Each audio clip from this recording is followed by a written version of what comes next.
Si les stations de métro Prado et Vieux-Port ont été équipées d'ascenseurs l'été dernier, ceux de la station Jules Guest ne seront prêts qu'en 2025.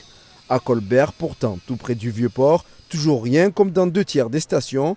Une situation qui agace les Marseillais rencontrés. Les gens qui ont des cannes ou les mamans avec des poussettes, comment elles galèrent à chaque fois. Heureusement qu'il y a toujours des bonnes âmes pour leur tenir la poussette, mais ça fait mal au cœur. Franchement, c'est compliqué. Moi, même mes parents, ils prennent pas le métro à cause de ça, quoi. C'est pas possible. Moi, ça me gêne pas parce que j'ai mes deux pattes, mais c'est sûr que pour les gens qui ont un problème de mobilité, ça doit être chiant à vivre. Mais il y a toute la population, on regarde moins les vieilles personnes, les poussettes, les jeunes mamans. Ah oui, les handicapés, oui, ça c'est sûr qu'ils sont prioritaires, mais il y a une autre partie aussi qui bénéficierait de cet accès mobilité.